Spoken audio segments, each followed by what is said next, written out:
Hello everyone. இன்றைக்கி நம்ம family as a basic unit of human interaction and values in relationship தான் பார்க்க போகிறோம்.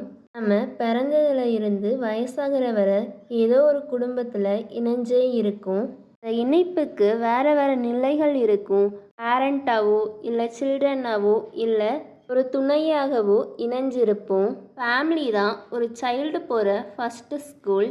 அதில் தான் அவன் எப்படி உணரணும், எப்படி உணர்ச்சியை வெளிப்படுத்தணும், எது முக்கியமானதுங்கிறதெல்லாம் கற்றுக்கிடுவான். நம்மளை வடிவமைக்கிறதே ஃபேமிலி தான். Family and human interaction.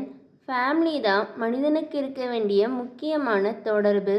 ஃபேமிலியில் இருந்து தான் நம்ம எல்லாரும் எப்படி பேசணும், எதெல்லாம் ஷேர் பண்ணணும், எல்லாரோட ஒத்துழைச்சி எப்படி வாழணுங்கிறத ஃபேமிலி மூலமாக தான் கற்றுக்கிடுவோம். நம்மளோட ஃபேமிலியோட நம்ம மணிக்காகவோ இல்லை ப்ராப்பர்ட்டிக்காகவோ டிபெண்ட் பண்ணி இருக்கக்கூடாது. நம்ம எமோஷ்னலாக தான் டிபெண்ட் ஆகி இருக்கணும். Importance of trust in relationship. நம்பிக்கை தான் ஒரு ரிலேஷன்ஷிப்பை உருவாக்குது. ஒருத்தர் மேலே நம்மளுக்கு நம்பிக்கை இருந்தால் தான் அவங்க நம்மளுக்கு எப்போதுமே நல்லது தான் நினைப்பாங்க, நம்ம எப்போதுமே சந்தோஷமாக இருக்கணும்னு நினைப்பாங்கங்கிற ஒரு உணர்வு ஏற்படும். நம்பிக்கை இருந்துச்சுன்னா அந்த ரிலேஷன்ஷிப் ஸ்ட்ராங்காகவும் உறுதியாகவும் இருக்கும். நம்பிக்கை இல்லைன்னா அங்கே சண்டை வரும், பயம் வரும், உங்களோட ஃபேமிலியில் ஒற்றுமை இருக்காது. Role of respect in family relationship. மரியாதை தான் ஒரு உறவுக்கு வலிமையை தரும். ரெஸ்பெக்ட்டுங்கிறது ஃபேமிலியில் உள்ள எல்லாரையும் மதிக்கணும், அவங்க பேசுகிறதுக்கு மதிப்பு கொடுக்கணும், ஃபேமிலியில் உள்ளவங்கக்கிட்ட மரியாதையோடு பேசணும். நம்ம ஃபேமிலியில் உள்ளவங்களுக்கு ரெஸ்பெக்ட் கொடுத்தாதான் நம்ம அமைதியாகவும் புரிதலோடவும் வாழ முடியும். Next core value in family relationship. ஒரு ஃபேமிலி நல்லா இருக்கணும்னா இந்த 7 பண்புகள் இந்த ஃபேமிலியில் உள்ள எல்லார்கிட்டையும் இருக்கணும். First affection.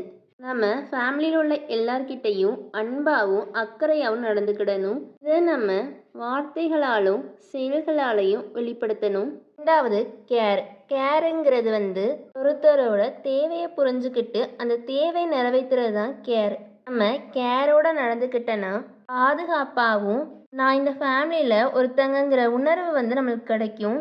மூணாவது கைடன்ஸ். வழிகாட்டுறது. கைடன்ஸுங்கிறது பெரியவங்க கொடுக்குற ஆதரவு கூடவே அறிவுரை. இதை வச்சு நம்மளுக்கு ஏற்படுற பிரச்சனைக்கு தீர்வு காணலாம், கூடவே ஏதாவது ஒரு முடிவெடுக்கலாம். நாலாவது ரெஸ்பெக்ட். மரியாதை. மற்றவங்களோட எண்ணங்களுக்கு மரியாதை கொடுக்கறது, கூடவே அன்போடு நடந்துக்கிடுறது. க்ளோரி. பெருமை. இப்போது ஃபேமிலியில் யாராவது சாதிச்சாங்கன்னா அதுக்கு நம்ம சந்தோஷமாகவும் பெருமையாகவும் உணரணும். எவ்வளோ சின்ன சக்ஸஸாக இருந்தாலும் அதை நம்ம கொண்டாடணும். நெக்ஸ்ட்டு ஆறாவது கிராட்டிடியூட். நன்றி உணர்வோடு இருக்கிறது. நம்மளுக்கு என்ன கிடைச்சிருக்கோ அதை வச்சு நம்ம சந்தோஷமாக வாழணும். அது கிடைச்சிருக்கிறதுக்கு நம்ம நன்றியோடு இருக்கணும். ஏழாவது லவ். லவ் ஒரு ஃபேமிலிக்கு ரொம்ப ரொம்ப முக்கியம். அதுதான் எல்லாரையும் இணைக்குது. கஷ்டமான சூழ்நிலைகளில் இருந்து வெளியே வர்றதுக்கு லவ் தான் ஹெல்ப் பண்ணுது. Next family as a learning ground. ஃபேமிலிங்கிறது தான் நம்ம போகிற ஸ்கூல். நம்ம ஃபேமிலிக்கிட்ட இருந்து தான் எது சரி எது தப்புங்கிறத கற்றுக்கிடுவோம்.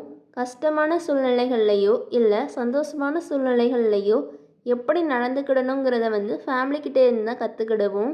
ஒரு சமுதாயத்தில் எப்படி நடந்துக்கிடணும், எப்படி வாழணுங்கிறத ஃபேமிலி தான் கற்றுக் கொடுக்கும். நம்மளோட கேரக்டர் அண்ட் பர்சனாலிட்டியை வடிவமைக்கிறது இந்த ஃபேமிலி தான். ஃபஸ்ட்டு நீடு ஃபார் ஹார்மனி இந்த ஃபேமிலி. ஹார்மனினா நல்லிணக்கம். ஒரு ஃபேமிலி நல்லிணக்கத்தோடு இருந்தால் தான் அந்த ஃபேமிலி அமைதியான ஃபேமிலியாக இருக்கும், நிம்மதியான ஃபேமிலியாக இருக்கும். ஒரு ஃபேமிலி நல்லிணக்கத்தோடு இருக்கணும்னா அங்கே கம்யூனிகேஷன் இருக்கணும். ஒருத்தரோட ஒருத்தர் பேசிக்கிடணும், ஒருத்தர் நம்பணும், மதிக்கணும், மன்னிச்சு விடணும். அப்படியெல்லாம் நடந்துக்கிட்டால் தான் ஃபேமிலியில் நல்லிணக்கம் இருக்கும். ஃபேமிலியில் உள்ள எல்லாருமே நல்ல ஒற்றுமையாக நல்லிணக்கத்தோடு இருந்தால் தான் ஃபேமிலியில் உள்ள எல்லாருக்கும் ஒரு பாசிட்டிவ் என்விரான்மெண்ட் கிடைக்கும். ஸோ ஃபேமிலிங்கிறது மனுஷனுக்கு ரொம்ப ரொம்ப முக்கியம். அங்கேருந்து தான் நம்ம எல்லாத்தையுமே கற்றுக்கிடுறோம். தேங்க்யூ. தேங்க்ஸ் ஃபார் வாட்சிங்.